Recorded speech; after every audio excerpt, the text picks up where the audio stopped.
pagkatapos ng 1 million project is isusunod mo rin po ba yung 10 million project? Hindi. Yung Project 1M, ang ibig sabihin nun, Project 1 Man. Project 1 Man. Hindi siya Project 1 Million. Yun lang alam nila eh. Hindi, actually, ano kasi yun eh, hook kasi yun, hook. Yung konsepto ng 1 million pesos, hook yun eh. Double meaning ah. Double meaning talaga. Paanong hook? Ang mga tao kasi, in general, gusto nila yung konsepto na parang may pera-pera, bla bla. Totoo. Gusto nila yung ganyan eh, ang konsepto ng pera-pera. Eh, ang dami rin lang naman manloloko sa social media tungkol sa konsepto ng pera-pera at ituturo daw kung paano maging milyonaryo, paano yumaman. Eh, di sige, ako rin, tuturo ko na rin. Ang pinag-aiba ko nga lang, sila nagpapabayad, ako libre lang. Hindi na ba? Oo. De, ako, diretso, ang gusto ko, pakita na lang diretso kung paano yung konsepto ng pagyaman na yan. Man. Pero ang pinakakaibuturan yung Project 1M na yan, yung konsepto na tutulungan ko ang mga tao na ayusin yung buhay nila isa-isa. Kaya nga tinawag kong Project 1M. That stands for Project 1 Man. Yun ang konsepto nun. Tutulong ako, ayusin ang buhay ng mga tao isa-isa. Ngayon, along the way, syempre, hindi naman uusad yung buhay mo nang wala kang kapera-pera. Pwede papakita ko na rin kung paano gawin yung 1 milyong piso. Totoo. Kasi hindi nga galing nga sa amin. Galing nga kayo na yung pinaka-kailangan. Follow-up question, sister. Ano po, may balak ka pa Ang sarap nito, mag-aral ng college? Kasi nabanggit mo dati na para naman mas lalo kang mapalawak. Alam kong mataba na yung utak mo, pero may balak ka pa ba na mas lalo pang mapalawak yung kaalaman o karunungan mo? Or tanong ko kung may balak ka pang mag-aral sa kolehiyo? Nasa isip ko yan. Pero, nauusog ng nag-uusog kasi every now and then, alam mo, personal, wala naman na kasi akong hinahabol eh. Nakuha ko na halos lahat ng gusto ko, sister. Personal, wala na ako hinahabol. Kumbaga, dagdag na lang yan kung sakaling man in the future. Pag naubusan ako ng maiisip na project, baka maisip kong, papakita ko sa inyo kung paano magtapos sa kolehiyo, mga putang ina nyo. Oo. Diretso, iniisip ko, at the back of my mind, iniisip ko mag-aral ulit. Kasi wala kasi akong kurso eh. Hindi ako nakatapos ng kolehiyo. Ngayon, yung nakuha ko, sobrang daming librong binasa, sobrang daming taong nakausap, sobrang daming nakatransaksyon sa mga katangahan ko, sa mga tamang ginawa ko, sa mga kabobohan ko, sa mga maayos na mga desisyon ako sa buhay, pati na rin sa mga katangahan at saka sa kabobohan ng ibang mga tao. Kasama na rin pati mga libro na nabasa ko, experience din at the same time, ng sarili ko at ng ibang mga tao. Doon galing yung accumulated information at saka wisdom ng mga bagay na natutunan ko sa buhay na ibinabahagi ko ngayon sa mga kapwa-tao. Ngayon, syempre, gusto ko rin ng kolehiyo para, ano ba naman yung tawaging Attorney Chichester? Diba? Ano ba naman yung tawaging Dr. Chichester? Diba? Pero ano na lang yan, kumbaga, additional ano na lang yan eh. Additional na laman na lang sa resume yan. Pampataas na lang siguro ng credibility. Pwede, siguro. In the future, baka, hindi ko alam, baka mga 2-3 taon mula ngayon, baka mag-aral ako ulit. Hindi ako sigurado eh, diretso. Kasi, ang sarap na ng buhay ko eh. Diretso, ang sarap na ng buhay ko. Kung magpapataas man ako ng resume, parang, alam mo yung wala na akong makitang relevance nun sa sarili ko dahil okay naman ako eh. Maayos na ako eh. Ngayon, siguro, oo, baka, alam mo yun, in the future, kasi syempre, mga tao, alam mo, si Raulo, may question sa'yo, bakit sino ka ba, ba't ka nag-a-advise? Oo nga naman. Eh, kung halimbawa, Doctor of Psychology ako, diba? Ayun, siguro pwede. O kung abogado ako, madali. Ang trouble nga kasi, kapag ka-lisensyado ka, hindi na ngayon pwede yung bunganga ako na ganito. Eh, nag-enjoy na mga tao rin sa bunganga ko eh. Ako rin, nag-enjoy din ako sa sarili kong bunganga eh. Ang hirap eh, ang hirap eh. Ang hirap kapag ka may lisensya kang iniingatan, ang hirap pag may lisensya kang inaalagaan. Yan din yung isa sa mga dahilan kung bakit ang daming nangungulit na tumakbo ako sa politika. Pero hindi ako interesado. Yung mga iba pa nga, willing to fund. Willing sila na magpondo, sila mag-i-sponsor para sa politika. Milyon ang willing silang i-shell out para sa politika. Ako naman, hindi ako interesado. Kasi, alam mo yun, ang laki nang naitutulong ko sa buhay ng kapwa-tao ko personally, nang hindi ako, nang vlogger lang ako. Vlogger lang. Pero pag may iniingatan ka na kasing titulo, dahil politiko ka, o doktor ka, o abogado ka, wala na, hindi na ganun kadali. Hindi na ganun kadali. Magiging mahirap na laban. Eh, nakita nyo kay Larry Gadon, Di ba? Yung si Bobo! Ang bobo nyo, mga putang ina nyo. Oo, ngayon, tinan mo, tanggal ng lisensya niya. Di ba? May punto naman talaga siya sa mga sinasabi niya eh. Ang problema nga lang talaga, dahil, ano yun, dahil may titulo siya, ngayon, yung kilos niya, unacceptable, behavior niya, hindi katanggap-tanggap bilang abogado. Ano sasabihin, abogado ka, ganyan ako umilos. Oo. Ngayon, ano nangyari? Natanggalan siya ngayon ng lisensya. Nakita niyo si Hayden ko, ganun din ang nangyari. Doktor naman yun. Nagkaroon ng, di ba? Nagkaroon siya ng scandal, ganun. Tapos natanggalan ng lisensya bilang doktor. Delikado eh. Masyadong malaking pag-iingat ang kailangan. Whereas kapag ordinaryong taong bayan lang ako, at ordinaryong vlogger lang ako, mas malaki magagawa akong tulong sa kapwa-tao eh. So hindi ako sigurado, nagdadalawang isip ako sa pagkuha ng lisensya. Alam ko naman one way or the other makukuha ko yung lisensya na yan kung trip ko eh. Hindi naman sa pagyayabang. Pero dun kasi sa konsepto na kahit abutin pa ng 10 taon, masipag kasi ako. Mapursige din ako, wag lang ako mamamatay along the way o may stroke o atakin sa puso, 'di ba? Pero kahit pa mga 2 o 3, Head southwest. ng take ng ng bar exam, ng resulta ng bar exam. Naglabasan ngayon ng mga bagong abogado, 'di ba? Pero dong isang piraso, baka pwede mo akong consider na parang ganun.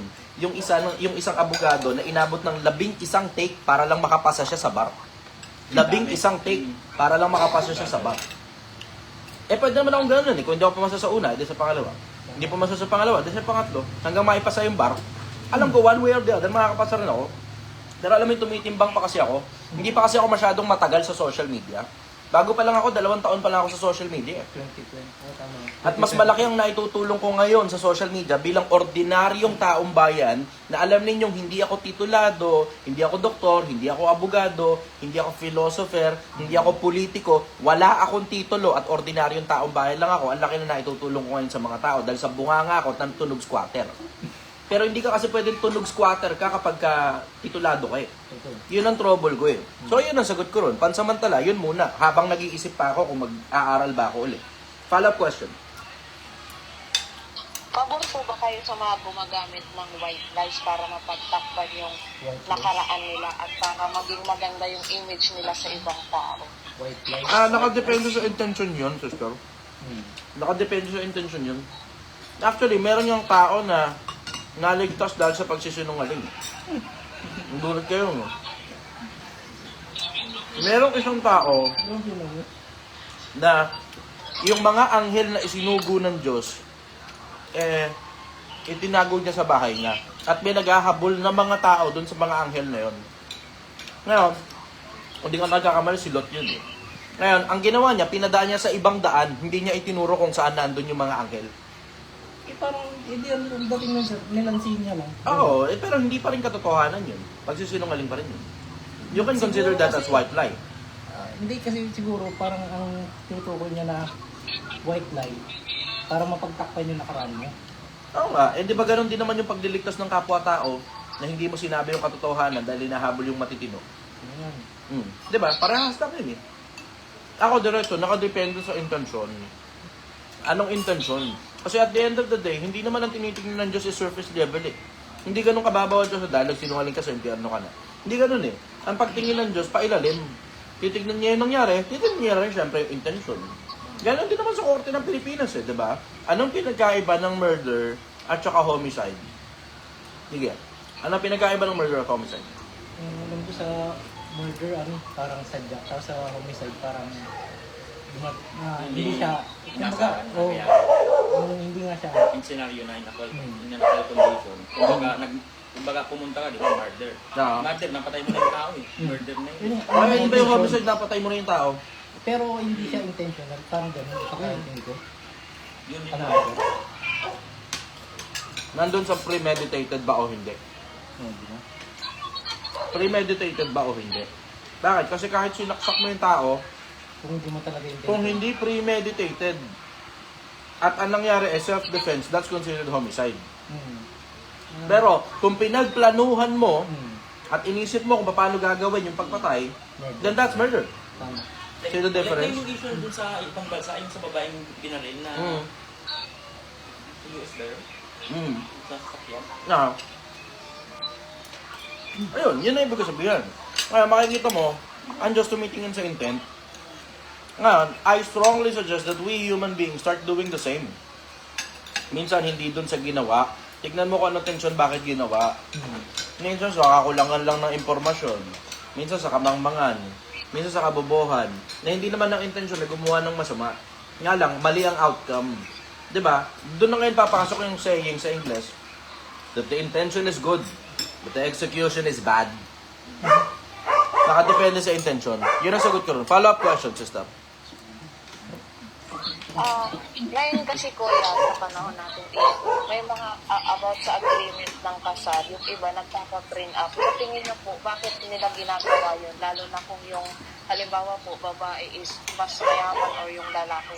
Bakit kailangan po nilang magpa-print up? Sa tingin niyo po ba, may tiwala sila sa isa't isa or ayaw lang nilang ma-share yung mga property nila? Katulad po ng ginawa ni Bea Alonso, kaya hindi sila natuloy. Nagme-make sense kasi yung prenup eh. Lalo na kapag ka masyadong maraming mawawala sa'yo na pinaghirapan mo sa mahabang panahon. Nagme-make sense sa akin yung prenup. Ano yung prenup siya? Prenuptial agreement, yung konsepto na magpirmahan muna tayo kung alin yung akin, alin yung sa'yo, at ano ang kasunduan natin bago tayo pumasok sa pagpapakasal. Kasi magiging conjugal property lahat yun. Ang tumahan ay once nakasal ka agad yung tao, conjugal na kagad. Maliban na, may prenuptial. Turn right onto Campos Street, then turn left onto Rizal Street. Sorry. Wala. Sige lang, wala lang. Sige. Tungkol sa konsepto ng prenuptial agreement, ako, naniniwala ako dyan eh. Bakit? Hindi mo naman sigurado kung hanggang kailan pagsasama, pag-iingat mo lang sa sarili mo yan. Kaya din, kailangan ikaw mamahalin mo unconditionally, blah blah, etc. Mapakasal sa simbahan na. Ito kasi ang trouble mo. Wala man tayong pag-uusap sa pagmamahal eh. Ang trouble mo, maaaring yung pagmamahal na wagas at tapat sa panahon ngayon, eh hindi na ganun paglipas ng panahon dahil ang pagmamahal ng tao humuhupa. Oo, lalo na sa mga kabataan na nanonood, ang pagmamahal ng tao humuhupa. Hindi habang panahon, mahal na mahal ka niyan, katulad ng pagmamahal niya sa'yo nung una kayo nagkakilala. Pag pumapasok na ang mga responsibilidad at nagkakilala na ng husto at alam niyo na ang baho ng isa't isa at magkasama na kayo sa bahay, sa mas madalas na pagkakataon, humuhupa ang pag-ibig ng tao. Ngayon, kung masyadong maraming naipundar bago pa magkaroon ng kasalan, eh nagme-make sense talaga yung prenuptial agreement. Ngayon, dun sa taong wala masyadong naipundar, eh dun yan magkakaintindihan kung mahal mo ba talaga yung tao na yan. Kung totoo mahal mo yung tao na yan, pakakasalan mo pa rin yan kahit wala ka mapapala sa kanya. Kung sa akin yung ko lang narinig. Kasi yung konsepto ng prenuptial agreement, syempre, pinagtrabahuhan ng tao yun sa mahabang panahon. 'Di ba? Tapos all of a sudden, pagdating mo sa buhay niya, biglang dalawa na kayong may-ari nung kung ano man yung pinaghirapan niya sa mahabang panahon. Ay, parang ano? 'Di ba? Eh pwede namang from that point on, moving forward, lahat ng mga pinaghirapan ninyong dalawa na magkasama, yun ang conjugal. Pero lahat ng pinaghirapan ng tao, bago pa yung kasal, yun ang naka-prenuptial agreement. Oo. O di start fresh kayo ngayon. Wala akong nakikitang mali ron. Wala akong nakikitang problema doon. Kasi may mga tao nagpapakasal lang dahil sa pera, dahil lang mayaman yung kung sino man. Hindi, kadalasan, ano yun? Lalo na kung may mga anak na yung mayaman. O syempre, ingatan niyo yung mga anak niya. Dahil pag nagpakasal yung mga mayaman, automatic kung sino legitimate child, yun ang kinikilala. Yung illegitimate, kalahati lang makukuha. Follow up, go. Ito kuya tungkol naman sa pamilya. Ano pong masasabi niyo sa mga magulang na matatanda na senior citizen na pero kung kailan sila tumanda saka sila naging gahaman? Kumbaga yung mga pinaghirapan ng mga anak nila kailangan sa amin ganito ganyan kasi kami ang nagpalaki sa'yo, kami bumuhay sa'yo. Tapos yung mga ibang kapatid ipapasalo pa kasi may trabaho ka naman, ikaw muna ang gumastos sa ganito, magbigay ng tuition, yung ganun. Hindi ako naniniwala sa ganun. Sorry ah. Pero kung sino nag-anak, obligasyon niya yan. Huwag niyo ipapakargo yung obligasyon niyo sa iba. Dahil you have the option para hindi mag-anak kung hindi niyo pala kaya. Eh pinili niyong mag-anak, karguhin niyo ngayon yung responsibilidad na yan at hindi pa pwedeng kisa sariling mantika. Ngayon, siyempre may counter-argument dyan. Ano ang counter-argument? dapat ikaturuan ng responsibilidad ang mga bata. Kaya yung mga kapatid, ipapasalo namin. Wala tayong pag-uusap doon sa pagtuturo ng responsibilidad. Ba't hindi kumuha ng aso? Kung yung bata pala, ituturuan ng responsibilidad, ba't hindi aso kunin? Diba? At hindi, bakit hindi for time being lang, pansamantala, tulong, dudugtong. Bakit kailangan buwan-buwan sustento? Ginawang investment eh. Diba? Ba't kailangan buwan-buwan ng sustento? At bakit kailangan ang mga magulang hindi magsipag-ipon ng pera para umasa na lang sa mga anak sa panahon ng katandaan nila? Ano logic behind? Pagmamahal ba yan o investment? Pagmamahal ba yan o katangahan? Diba? Kasi pagmamahal, diretso ang pagmamahal, pinaghahandaan mo yung kinabukasan ng mahal mo. Yun ang pagmamahal, pinaghahandaan mo kinabukasan. May sinasabi niya kasi Hindi mo sisirain yung kinabukasan ng mahal mo para pansarili mo lang na interes. Karamihan sa mga magulang, hindi naman lahat, pero marami dito sa kultura natin sa Pilipinas, pansarili interes eh. Bobo! Bobo! Bakit? Kasi tinan mo, isipin mo saan galing yung konsepto na kaya ikaw mag-aanak tayo para may mag-alaga sa atin pagtanda? Saan galing yung ganyang konsepto? Kasi dito ko lang sa Pilipinas narinig yan, sa Amerika wala namang ganyan eh. Sa Amerika, pag tumutungtong ng 18, pinapaalis na ang mga bata. Oo, sige, may mga bata, hindi mandatory yan. Pero meron silang kultura doon na pag tumungtong ng 18, hindi na yan minor de edad, pwede na magtrabaho, pwede na mag-college loan kung tawagin nila, makakautang na sa sariling pangalan ng bata kung gusto niya magkolehiyo. That's completely optional. May mga magulang pinapatapos hanggang makatapos yung ng pag-aaral yung mga anak nila. Pero marami sa mga magulang sa Amerika, yung mga anak nila pinapabayaan na mag-loan para sa sarili nila, ng sarili nilang kolehiyo. So nakakargo ngayon doon sa mga bata yung sariling kolehiyo.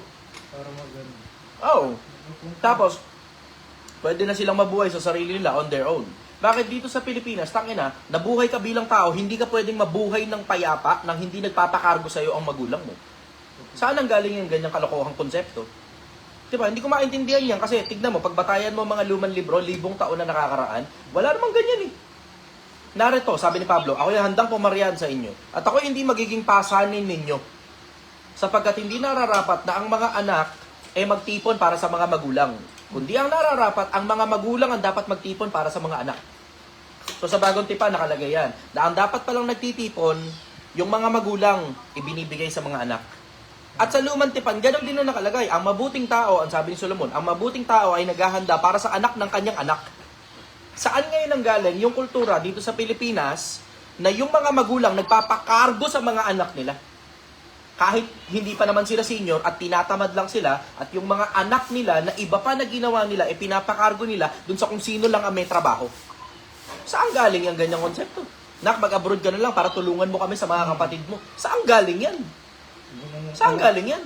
Kung hindi mo pala kayang paaralin ng bata, huwag ka mag-anak. Ginawang kalabaw. Diba, napakasimple. Kung hindi mo pala kaya, wag. Walang namilit sa'yo para ipasok mo yung titi mo sa poke ng asawa mo at ipotok mo dyan sa loob para paglabas ng bata, ipapakargo mo ngayon sa panganay yung iba pang mga pinagagawa ninyo, pinagpasarapan ninyo. Wala kang mahahanap na logic dyan. Bukod na lang dun sa hindi kasi nila pinaghandaan na sa sobrang katangahan, sa sobrang kabobohan, sa mas madalas na pagkakataon, nauuna kasi yung putang inang libog kesa sa utak nila. Alang-alang sa pag-ibig. Hindi nga pag-ibig yan eh. Kalibugan na lang yan eh. Kalibugan na lang yan eh. Tignan mo, pansinin mo, yung totoong pag-ibig yung totoong pag-ibig, yung totoong pag-ibig, talagang totoong pag-ibig, walang halong kalibugan.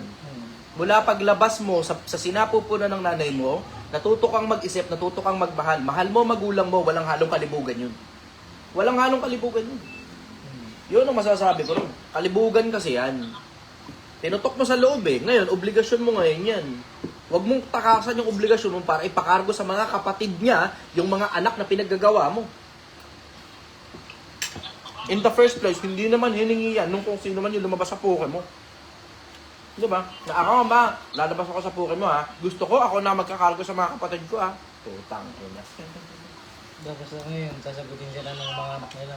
Alam mo, derindiri ako sa ganyang klase ng mga magulang, sorry.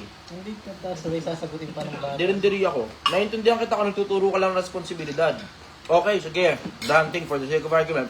Tuturo ka responsibilidad. Para kung sakali man na yung anak mo, magkaanak na rin, alam niya kung ano gagawin niya. Alam niya. Naintindihan kita ron. Okay, sige. Pero nakakadiri yung mga magulang na hindi pagtuturo ng responsibilidad ng ginagawa at ang ginagawa, tinatakbuhan yung responsibilidad. Nakakadiri yun. Yun ang sagot ko ron. Follow up, go. Ano kuya, kung anong gagawin mo kapag halimbawa yung kasama mo sa buhay or partner mo binasag sa tuwing nag-aaway kayo, binabasag niya yung mga personal na gamit. Sa tingin mo, kaya mo pa kayang matagalan yung ganon or anong thoughts mo tungkol po doon? Alam mo, ulitin ko, nakadepende sa intention. Nakadepende sa intention. Bakit? Eh kung yung anak mo nag-a-addict, tapos kinukonsinti ng nanay, hindi ka magbabasag ng pinggan, diretsahan lang. Mas okay nang basagin mo yung pinggan kaysa basagin mo yung mukha ng asawa mo. Diretsahan lang. Ay kinukonsinti ng nanay eh. Meron ganyang kaso sa akin eh. Nilapit sa akin. Yung bata, nagra-rugby. Kinukonsinti ng lola. Noy! Yung lola pa kama nagbibigay ng pera. Sinabi na ng magulang na wag magbibigay ng pera ang lola. Ang tigas pa rin ng ulo ng lola, bigay pa rin ng pera. Yung tatay ngayon, sinipa niya yung pinto, nabutas yung pinto. Noong nabutas yung pinto, ngayon parang ang tingin ngayon doon sa tatay, violent yung tao. Nabaliktad pa. Oo. Ayun. Sa akin, diretsahan, takina. Di baling yung pinto na lang yung mabutas kasi yung mukha mo yung mabutas ko. Nakadepende sa intention. Yun ang sasabihin ko, nakadepende sa intention. Follow-up question ko. Ano pong masasabi niya sa mga magjowa? Halimbawa po yung pamilya ng boyfriend ng babae is hindi siya ini-invite dun sa mga family gatherings or any events po. Tapos minsan bagong meet up pa lang or first time pa lang ma-meet ng lalaki o ng babae yung pamilya natutulong na sa bahay. Kunwari po maghugas ng plato, ganito agad. Parang ang intention po nila, masanay na agad na dapat mag-ibig kayo, ito na ang gagawin mo. Yung ganun po. Ito general perspective. Kilalanin nyo muna pamilya. Kung dahil siya kilalanin, hindi pangalan lang. Dapat pati ugali kilalanin nyo. Bakit? Kasi kung ano po na siya bunga. Oo, kung ano.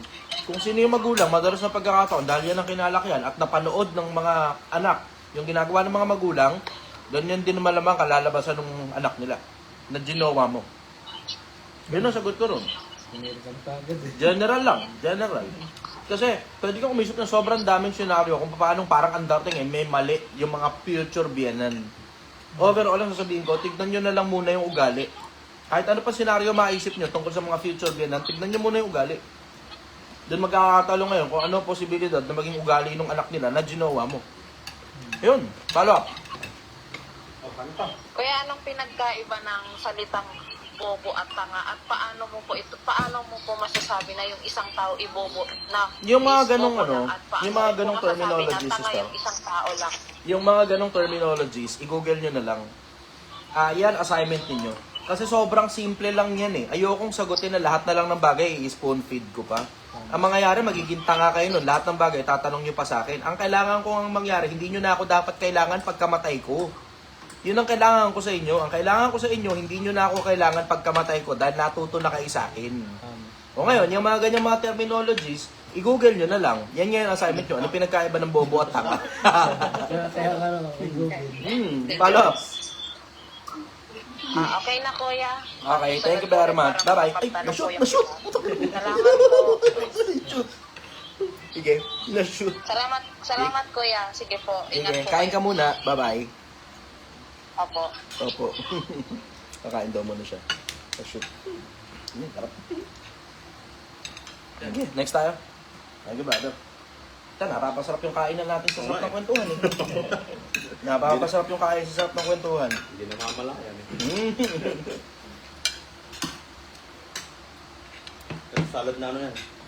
Ano tawag dito? Lato? Eh, ang tawag dito sa amin Lato-lato. Pokel. Pupulo ang tawag sa amin. Ito, katuday na salad. Katuray? Katuray. Oo. Katuray. Oh, sarap. Ayos ano? Maligaya. Ang daming pagkain. Nakakatawa naman to. Bukas kung ano naman, wala natin. Bukas lang malunggay. Ah, sarap yun. Next tayo. Next.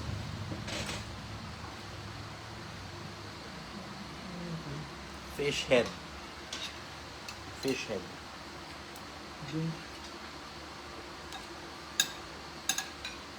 Wala.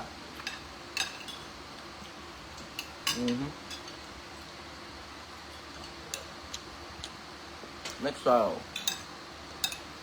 Hello everybody! Sa mga nasa Facebook, nandito na ako sa Ilocos Norte.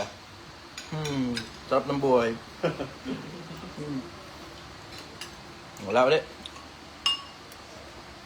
Next tayo. Ang haba ng pila ng mga gustong umakyat sa live.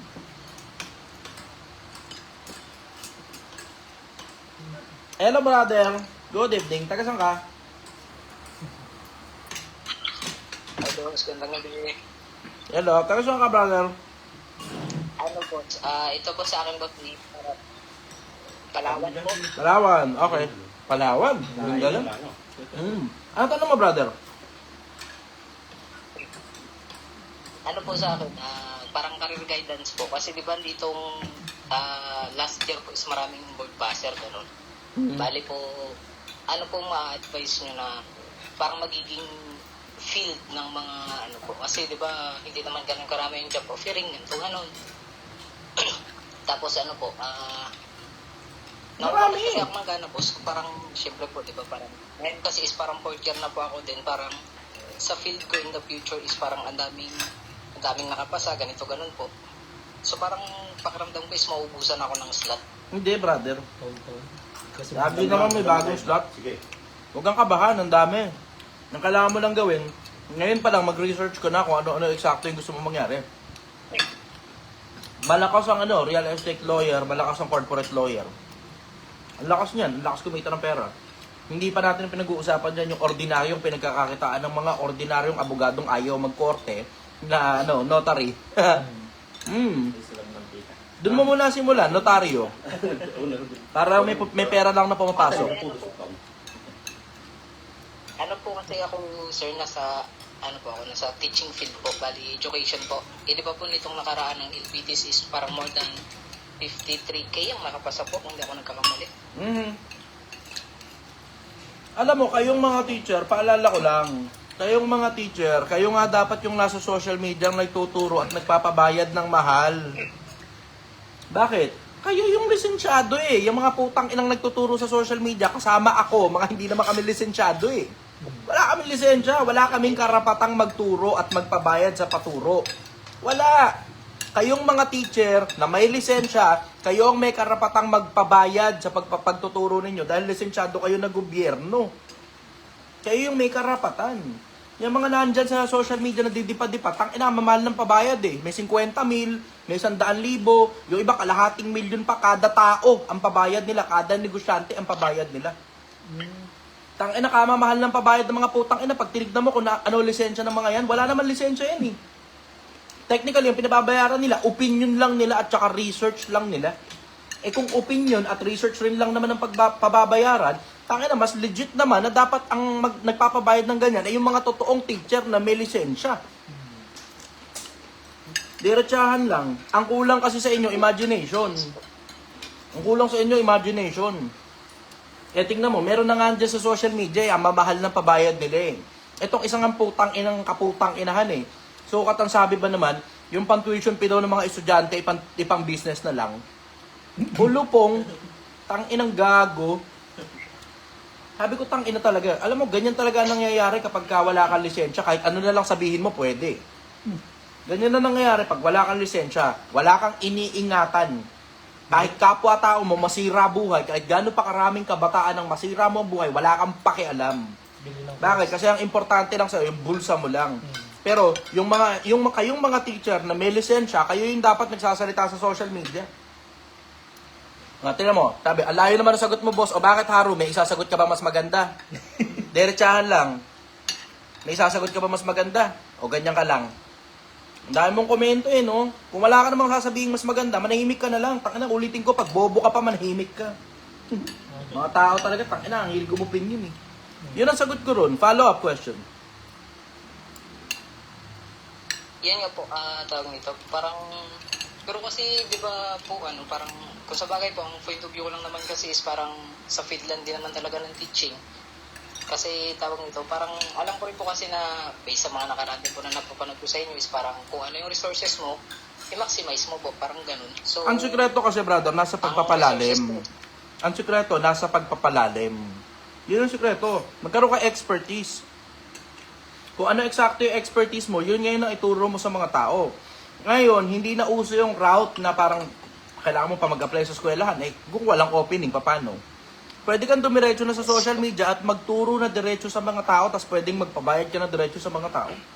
You can go that route. Hindi mo na kailangan dumaan pa sa mga institusyon. Pwede ka nang dumiretsong magpabayad na sa mga tao. Bakit? Tangina, kung sino rin lang naman na may karapatan na magpabayad sa mga tao, kayo yun ng mga lisensyado, hindi kami. Na mga walang lisensya, na mga opinion lang ang pinagsasabi namin dito. Kayo yun, lisensyado kayo eh. Kayo yung may karapatan na magsalita sa publiko at magpabayad diretso sa publiko ng mga bagay na itinuturo ninyo. Yun ang suggestion ko mga teacher. Huwag ninyong ikahon yung sarili ninyo na habang buhay na lang nagtsatsaga dun sa mababang sweldo na umaasa kayo, sana itaas. Sa sobrang, alam mo, ang mundo ngayon decentralized na. Decentralized na ang mundo. Kung gusto mong maging artista, pwede kang maging artista, dumiretso ka na sa social media. Kung gusto mong maging direktor, pwede kang maging direktor, dumiretso ka na sa social media. Kung gusto mong maging kahit na ano, as long as it is within the boundary of practicality, pwedeng dumiretso ka na sa social media at kumuha ka na mismo ng mga kliyente galing sa social media. Yun ang sagot ko. Sabi nyo isa, timely yung pasok ng caller na teacher. Baka siguro teacher din to. Mga teacher, paalala ko lang sa inyo, pwede na kayong dumiretso sa social media. Kung hindi talaga gumagana sa inyo yung sistema na kailangan nyo pang pumasok sa mga institusyon, then pwede na kayong dumiretso sa social media at magpabayad diretso sa mga tao. Merong mga taong gustong matuto ng history. Kailangan nila na magtuturo sa kanila. May mga tao gustong matuto ng language. Marunong ka ng Ingles. May mga tao willing to pay para matutong mag-Ingles. Hindi na importante kung Pilipino o ibang lahi pa yan. Di ba't usong-uso na nga ngayon ng online teaching? Oo. Pwede na kayo dumiretso sa ganun. Hindi nyo na kailangan pagtiyagaan pa na may mga institusyon na ang barat-barat ng pagpapabayad, ng pagbabayad sa mga teacher, tapos kayo pa yung sumasagot ng sarili ninyong chalk, kayo pa sumasagot ng sarili ninyong whiteboard, kayo pa sumasagot ng sarili ninyong pambura, di ba, pang-project ng bata, di ba? Pwede ka nang dumiretso sa social media, pwede kang kumita diretso sa mga kliyente na willing to pay sa social media. Yun ang masasabi ko ron. O wala ka talaga mahanap buhay? Ayan, diretso ka ng social media. Hello po. Ako po math teacher. Willing po ako magturo sa kung sino man sa mga anak ninyo na hindi magaling sa mathematics para pumasa sila sa mga klase nila. Willing akong magturo. Ito po ang fee ko. Pakita ko po sa inyo. Ito yung mga itinuturo kong mga subjects. Kung ang anak ninyo nahihirapan sa mathematics, akong bahala sa anak ninyo, PM nyo lang ako, pag-usapan natin. Simple. Simple. Ang kulang kasi, imagination. Umaasa kasi kayo na sana mapasok kayo sa kung saan mang eskwelahan. Yun ang kulang, imagination. Kuha mo yun, brother? Yes, brother. Follow-up question, go. Thank you. Make sense, no? Yun lang po siya. Opo. Kasi nga, yun nga po parang kawalang gana na rin kasi na magti-teacher ka tapos wala nang opportunity ganito, ganun. Kasi doon lang rin nga po naka-inline talaga yung pananaw ko. Thank you, brother. Pilipinas, papaalala ko lang sa inyo. If there is no opportunity for you, you are welcome to go out of the country or you are also welcome to create your own opportunity within your country. Pwede kang gumawa ng sarili mong oportunidad sa loob mismo ng bansa natin. Kung wala kang makitang oportunidad, ikaw na mismo ang gumawa. Ikaw na mismo.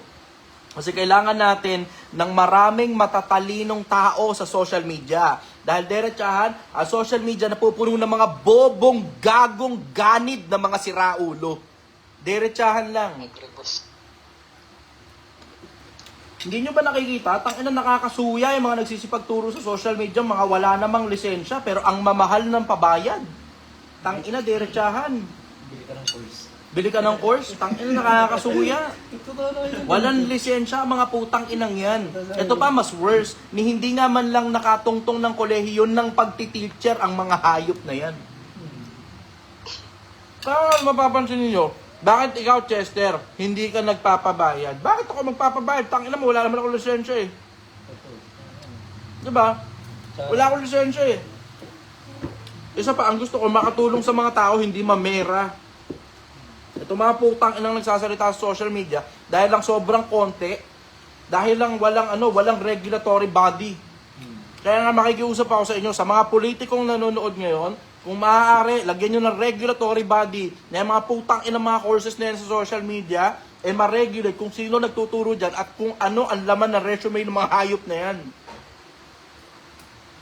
O sa derechahan, karamihan dyan, incompetent, stupid shit.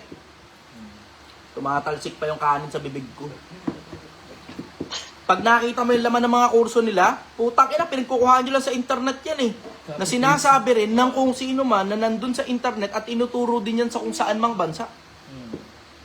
Oo, tinatranslate lang nila papunta sa Tagalog. Oo, tas pababayaran nila ng mahal dito. Kung merong nakikinig dito na politiko, nakikisuyo ako sa inyo. Tignan ninyo yung mga putang inang courses na yan dahil ang karamihan dyan panloloko ng kapwa. Ang karamihan dyan sa mga courses na yan, panloloko ng kapwa. Yun ang masasabi ko ron. Ang problema rin kasi minsan boss sa mga politiko boss, mas malaki rin yung nababayad sa kanila kaya nakakalusot. Alam mo, diretsahan, ang problema talaga sa mga politiko, hindi tinututukan ang sangay ng edukasyon. Bakit? Kasi halos wala namang kasing pera sa sangay ng edukasyon. Tignan mo, isipin mo ang DPWH nakatutok sa paggawa ng kalsada, nakatutok sa paggawa ng barrier para dun sa flood control, at kung ano-ano pa. Bakit? Kasi pag yung mga yun nasira, okay lang. First project, dudurugin niya. Kaya tignan mo, halos kulang napakalaki ng pangangailangan natin sa mga eskwelahan. Bakit? Kasi hindi mo pwedeng i-substandard ang eskwelahan. Pag nasira yan, halatang halata kagad. Pero pag ang kalsada nasira, okay lang. Kaya nakatutok sila sa kalsada dahil ang daming pera dyan eh. Pwede mong i-overprice yan. Yung eskwelahan, pwede mo bang i-overprice? Tapos i-substandard. Putang ina, babagsak yan. Durug ang mga bata. Magkakaroon ng public outcry. Hindi tinututukan yung edukasyon eh. Pero alam mo, edukasyon ang isa sa mga pinaka-importanteng sangay ng gobyerno. Edukasyon. Gagawin nila, dudurugin muna nila yung daan. Tangina. Alam mo, nakakaburat dyan. Puta, ang mga Pilipino kasama sa mga mabababa ang comprehension rate. Pero sabik ang Pilipino sa karunungan. Tignan mo, sa sobrang kasabikan ng mga Pilipino sa karunungan, binigyan nga nila ako ng platform para makapagsalita. Sino naman ako? Wala, putang ina, isang hindi importanteng individual na katulad nyo lang din. Binibigyan ako ng mga tao ng spotlight, binibigyan ako ng importansya sa sobrang kasabikan ng mga Pilipino sa pag-aaral. Ang problema, yung gobyerno hindi binibigyan ng sapat na pondo ang pag-aaral. Kulang na kulang ang mga classroom. Ang mga teacher, tangina, alam mo, mga pulubing tangina, nanghihingi pa ng, alam mo yun, nanghihingi ng tulong sa mga magulang para mag-ambagan ng mga magulang sa tiyok. Nakakaalala ko, hindi ko makakalimutan, teacher namin dati, public school, nanghihingi ng tulong sa mga magulang para lang mag-ambagan, pambilin tiyok. Na alam mo naman po, may budget naman dyan. Saan napunta? Alam mo, hindi sa teacher napunta yun. Yun na nga po. Nakakaburat ang puta. Special project na. Diretsahala, nakakaburat. Palisasahan.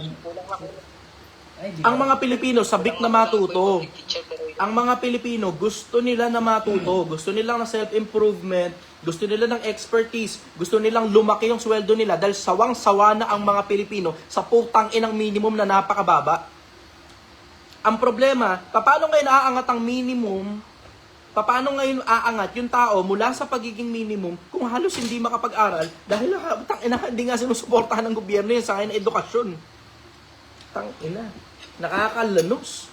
Sipin mo ngayon yung mga susunod na lahi ng mga Pilipino, bobo. Tingnan mo, ang Pilipinas kasama sa mga pinakamabababa ang comprehension rate. Binasa mo, pinilit mong unawain, hindi mo naintindihan. Nakinig ka, pinilit mong unawain, hindi mo naintindihan. Putang na comprehension rate ng mga Pilipino kabababa. Napakabababa ng comprehension rate ng mga Pilipino. Ano ngayon ang labas? Yung mga susunod na mga lahi natin, posibleng puro bobo. At sino lang ang mga matatalino? Yung mga anak ng mga mayayaman. Mga anak ng mga politiko. Bakit? They have the money. Kaya nila magbayad ng mahal na edukasyon. Paano ngayon ang ordinaryong taong bayan? Paano mo ngayon paaangatin yung ordinaryong taong bayan na gustong umangat sa buhay? Ano, aasa nila sa loto? Aasa sa pag pinagpala ni Lord? Asa sa apam? Okay nang ina naman. Kaya hindi na talaga katakataka eh. Napakaraming, diretso, ingatan ninyo yung mga anak ninyo. Tangina. Nakakalunos. Kung nakikita nyo lang sana yung nakikita ko, ang daming problema ng Pilipinas. Kitang-kita ko dahil yung mga magulang nagrereklamo eh.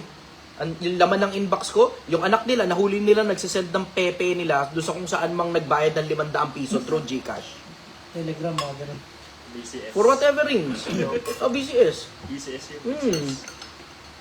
Takin na nakakalunos eh. Ano daw ba yung advice nila doon sa bata?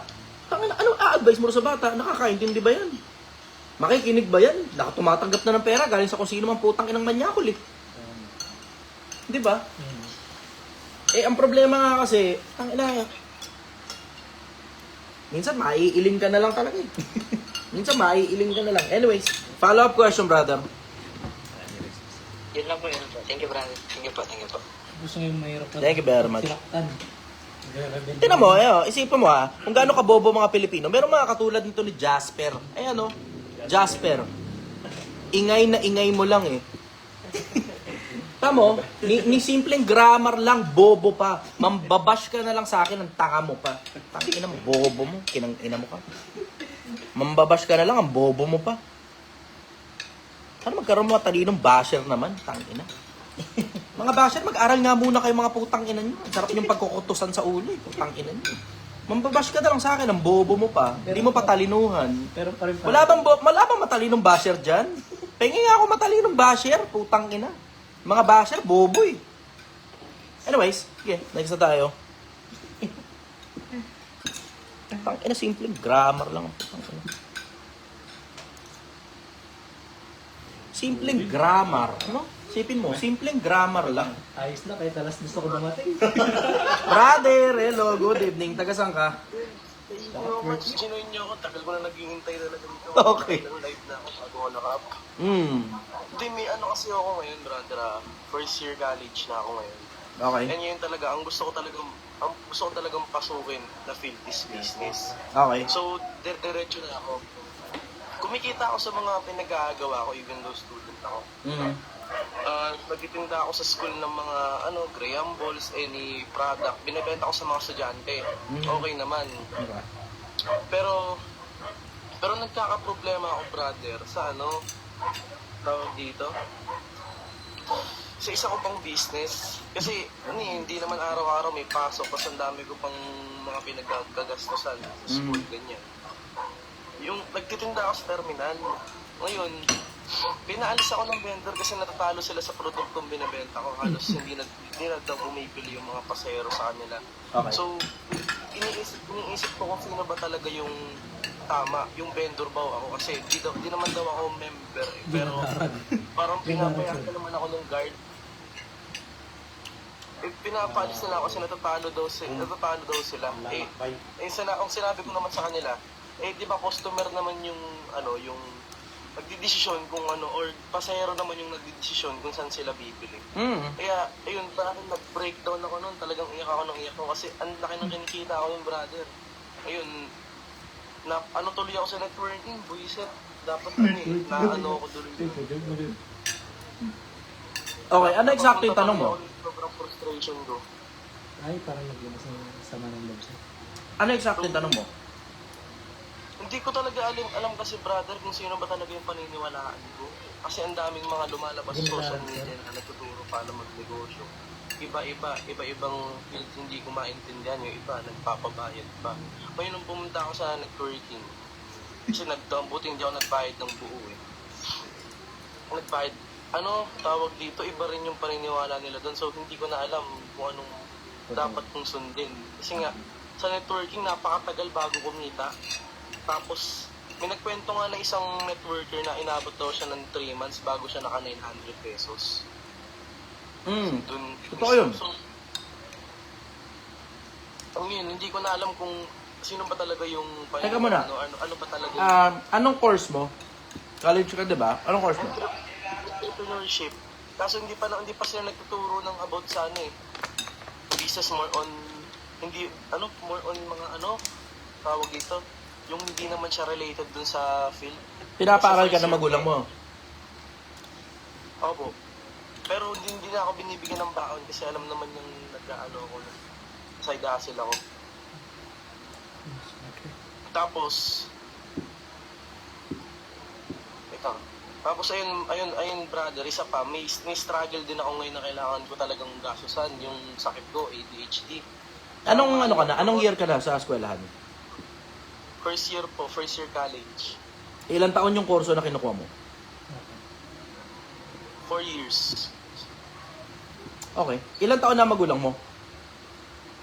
Asa 50 plus na po, napapressure na ako kasi baka mag-60 na siya, wala pa ako nagpo-provide. Ay, pag-pressure mo sa Si mami lang tumataguyod kasi gago yung tatay ko eh. Walang laging, alam mo yun, pinalayas ni mami nun kasi nagdana ako ng mga gamit dito sa bahay, binibenta, pinagsusugan. Okay. So, ang pinaka-trouble mo talaga, kamusta naman ang grades mo? Maayos naman. Ayos naman po, hindi siya ganun kataasan, hindi siya kapasa. Okay. Ang pinaka-trouble mo, pinapaalis ka kasi hindi ka daw miyembro ng asosasyon. Opo. Anong kailangan para magpamiyembro ka sa asosasyon? Kailangan daw matagal na doon. Mga musa nandun, mga matatanda na kasi, ayaw nila ako payagan na pumasok ako sa kanila. Nagmamakaawa ako na, baka naman pwede ako magbutaw sa inyo. Pwede ako magbutaw sa inyo or magpayad para payagan nyo pumasok. Ayaw talaga nila, so ang ginagawa ko na lang, inaantay ko mag alas 7 ng gabi para magtinda ako doon. Kaso nga lang, kukunti lang dinadala ko kasi wala na masyadong pasahero doon. Asan ka ba?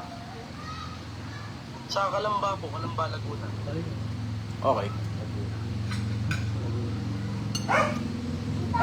Bala ko nga sana pumunta yun sa Taytay Rizal, kaso wala pa naman ngayon. Kaya, Nasa Ilocos ako ngayon. Papamentro nga din sana ako sa inyo. Kung kahit magbayad din ako kasi nga hindi ko talaga alam kung sinong magpakikinggan ko. Kasi pag naman nakinig ako sa parents ko about sa business, hindi naman sila business field. Totoo. As sila, employee lang nanay ko. Totoo. Ayun. Pasok ko lang.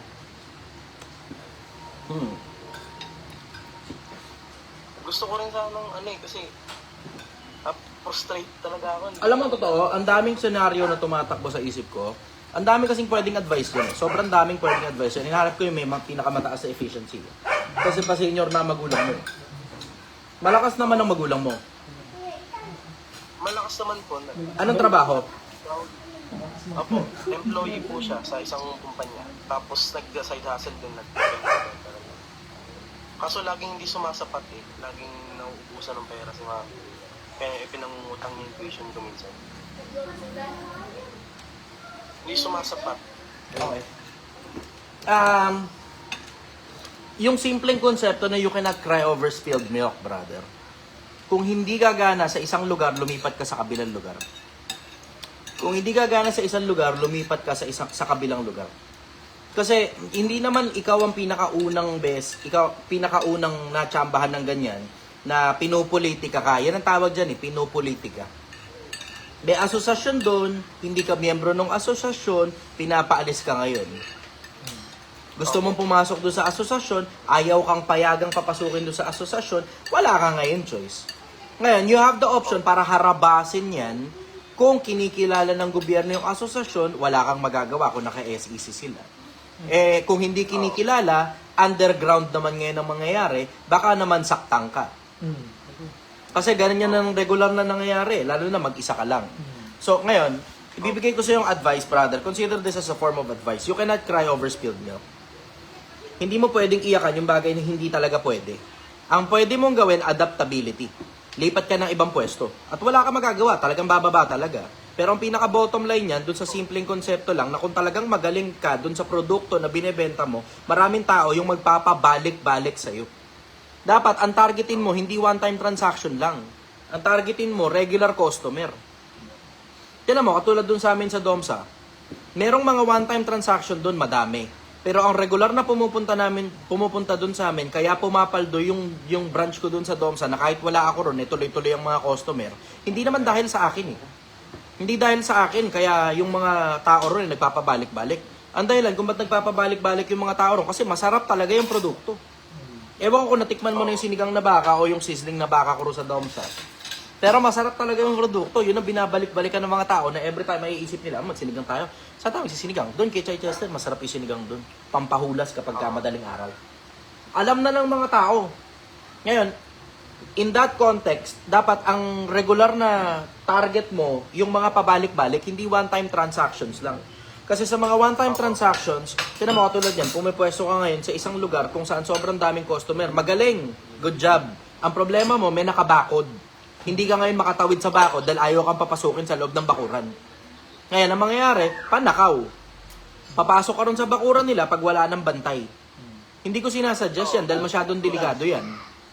Kasi may posibilidad, baka saktan ka ng mga tao. Tapos ang susunod na reklamo mo sa akin, boss, nasa ospital kasi ako kasi sinaksak ako ako rin kasi galing ako sa squatter series. Alam ko, ligaw ng bituka ng mga mahihirap. At pag ang mahirap, inagawan mo ng kabuhayan, putang ina mo, papatayin ka niyan. Diretsahan lang. Pag ang mahirap, inagawan mo ng kabuhayan at naging desperado yan, papatayin ka niyan. Diretsahan lang. Kung ako makakapag-suggest sa'yo, brother, lumipat ka ng ibang lugar, tapos ang targetin mo, regular customer, dapat pabalik-balik ang mga customer sa'yo. Yun ang targetin mo, regular customer. Galingan mo rin sa produkto mo, galingan mo rin sabay sa pagbebenta. Yung pagbebenta mo magaling, yung produkto mo masarap, tapos binabalik-balikan ka ng mga customer. Lumipat ka na ng ibang lugar. Yun ang masasabi ko sa'yo, lumipat ka ng ibang lugar.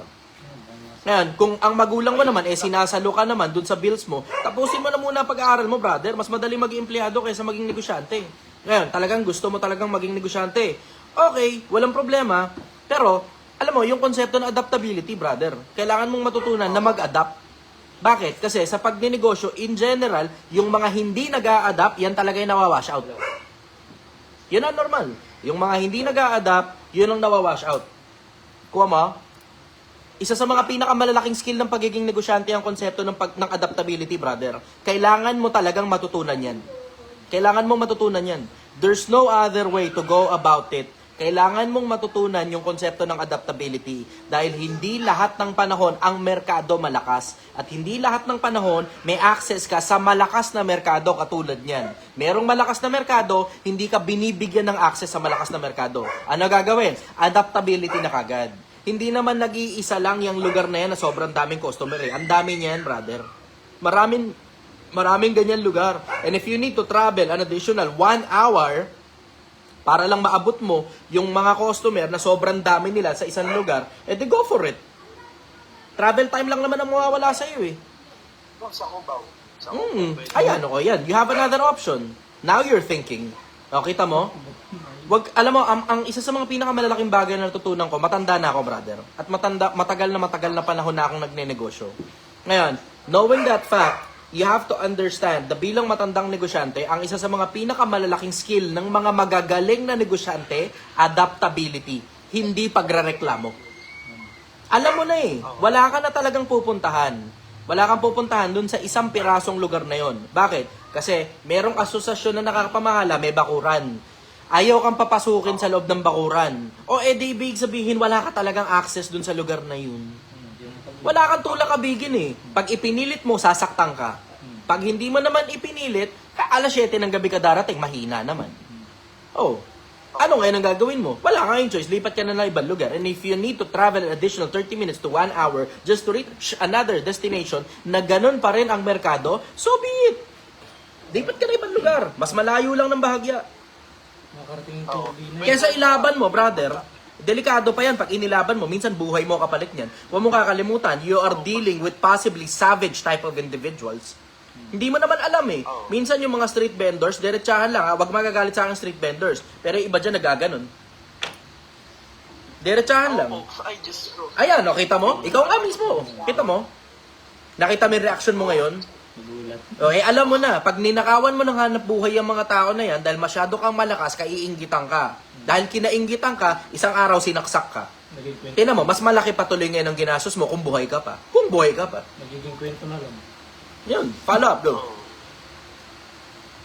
ayun din brother. So ano lang, iaano ko lang kasi iaano ko lang sinabi niya baka makalimutan. So, di ba sabi niyo po mag-a-adapt? So, pwede rin na, for example, pag lumipat ka ng lugar, idedepende mo rin yung produktong ibebenta mo sa lugar na yun. Parang ganun. Pwede. Oo. Ayun. That also works. Pero kung ano yung bagay na gumagana na sa'yo at kabisado mo na, ang gagawin mo na lang, hahanap ka ng merkado para dun. Kasi kabisado mo na yan eh. Pag magta-trial and error ka, tapos bago ng bagong produkto, hindi ka magkakaroon ng expertise sa produkto mo. Babagsak ang quality ng produkto mo dahil iba ka ng iba ng iba. Maliban na lang kung hinahango mo lang yan tapos ipinakikibenta lang sa'yo, walang problema, parehas pa rin ang quality.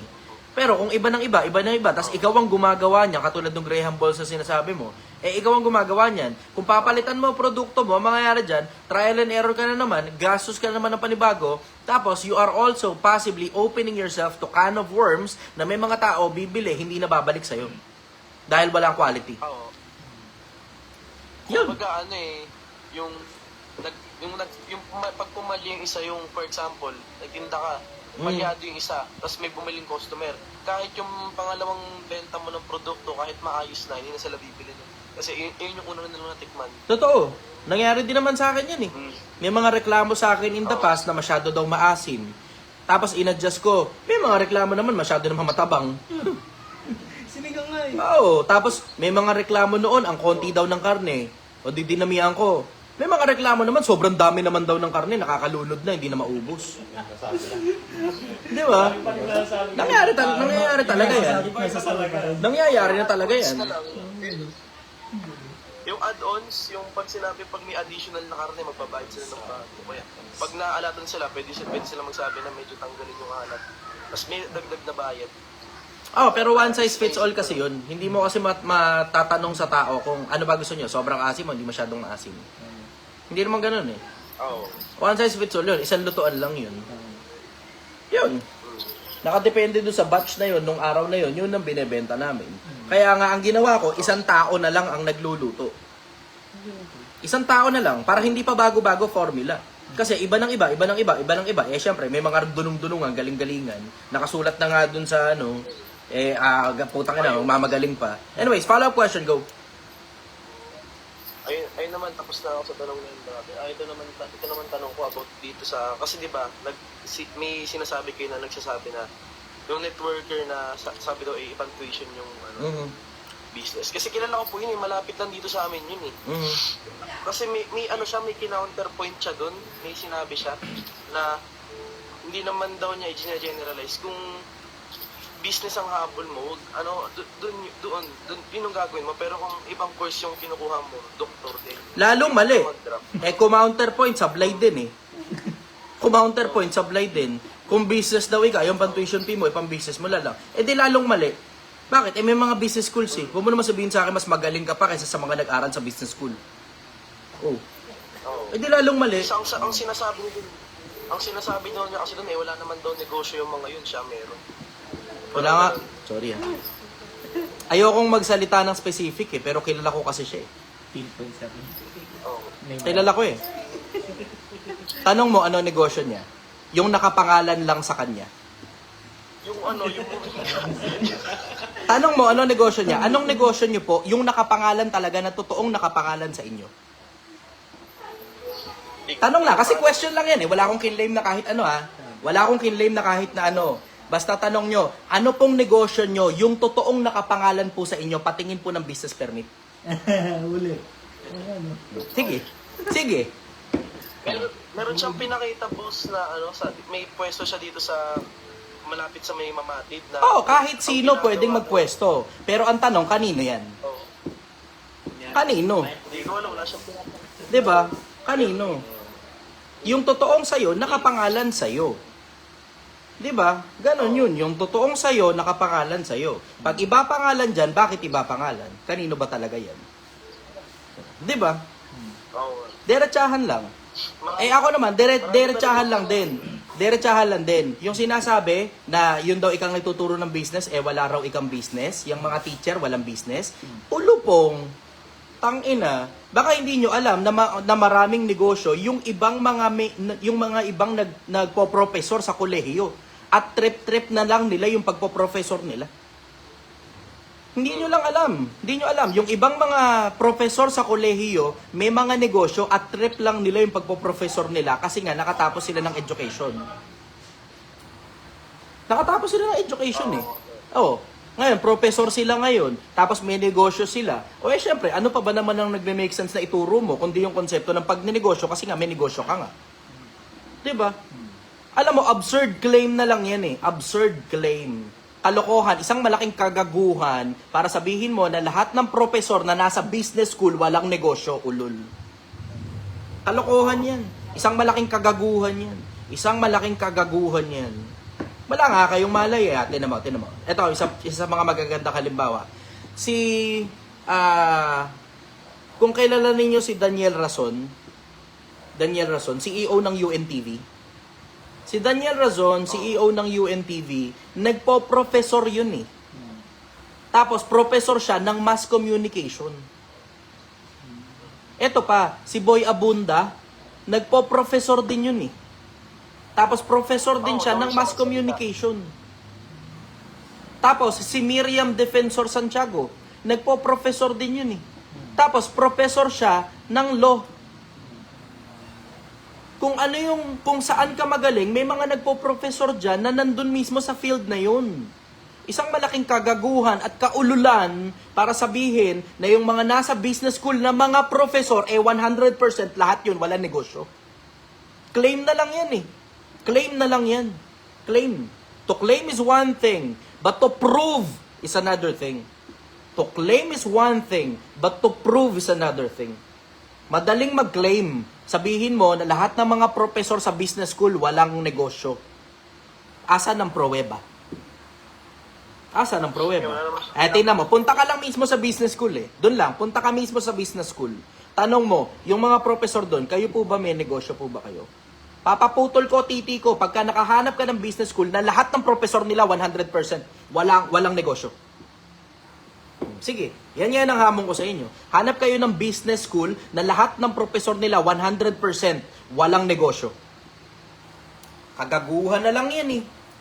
Kagaguhan na lang yan. Alam mo, diretso, kaya niya sinasabi yan para i-bridging yung sarili niya at magbayad ka sa kanya. Diretsahan lang. Tingnan mo, kung ikaw negosyante ka, busy ka sa negosyo mo, may oras ka pa bang gumawa ng course? Diba? Kailangan ko ng oras. Diretsahan lang. Oo lang, brother. Tapusin ko muna yung live. Kaya brother eh. Yan nga yung sinasabi ko sa inyo. Mag-ingat kayo sa mga nagtuturo sa social media.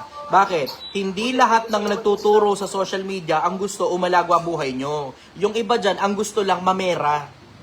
And is that a bad thing? Obviously not. Hindi naman masama na mamera sa social media eh. Sa pagtuturo sa mga tao, hindi masamang mamera. Ang masama, yung nagtuturo ka na nga at namemera ka na ng poke ng ina ka kahit wala ka namang lisensya, nakakapahamak ka pa ng buhay ng kapwa-tao mo.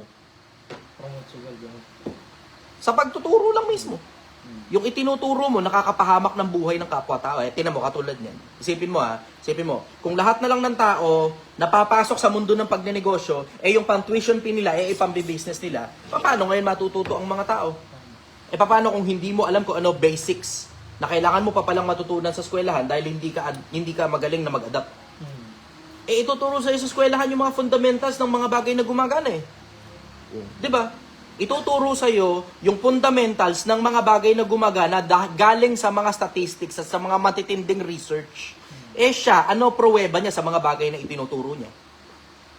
Ano pruweba sa mga bagay na itinuturo niya? Diba? Yan ba, meron bang statistics sa mga bagay na itinuturo niya? May research man lang ba dyan? May published paper man lang ba dyan? Diba? Anong pruweba? Anong pruweba? Kailangan ng proof of concept. Proof of concept. Kailangan mo ng pruweba dun sa mga theory na mga itinuturo mo, kahit theory lang yan. Diba? Yun, nasagot ko ron. Alam mo, mag-iingat kayo sa mga taong nagtuturo sa inyo, Pilipinas. Yung mga iba dyan, na may mera lang, tapos yung mga pinagtuturo nila, mga opinion lang nila, na walang pinagbabasihan bukod sa sarili nilang utak. Kung maniniwala ka na rin lang naman ng tungkol sa pagnenegosyo, maniwala ka na sa mga profesor, inaprobahan ng DepEd yan o ng CHED yan, Aprobado ng gobyerno yan at may sapat na research para ituro nila yan at hindi yan likaw ng bituka, utot lang ng utak nila tapos pinabayaran ng mahal. Di ba? Diretsahan lang. Diretsahan lang. Yang mga itinuturo sa kolehiyo, hindi utot lang ng utak ng profesor yan. Yang itinuturo sa kolehiyo, inaprubahan yan ng gobyerno ng Pilipinas. At mga matatalinong tao na may kumpletong research yung nag-aproba niyan. Hindi yan basta na lang utot ng utak tapos pinababayaran ng mahal. Tamo. Anyways, follow-up question. Hello, brother. Ano tawag dito? Hiring pa po ba kayo sa bakasyon sa mga March? Kasi bala ko try ko magtrabaho dyan sa ano nyo. Sa sinigang na bakasyon. Try ko lang. Di ba, nag-post kasi kayo ng stay-in. Stay-in po ba siya? Para din pag malapit ako sa inyo, makapagtanong-tanong din ako. Saan yung... Nasa Dome sa Viewpoint, ang Honor Rizal. Dome sa Viewpoint, ang Honor Rizal. Okay po. Okay ka na, brother? Salamat po, brother. Okay. Thank you very much. Sige, may mga nagme-message na sa akin at medyo marami-raming mga urgent na mga bagay. Ako muna sasaglit lang muna. I love you all. Kita-kits ulit. Bye-bye.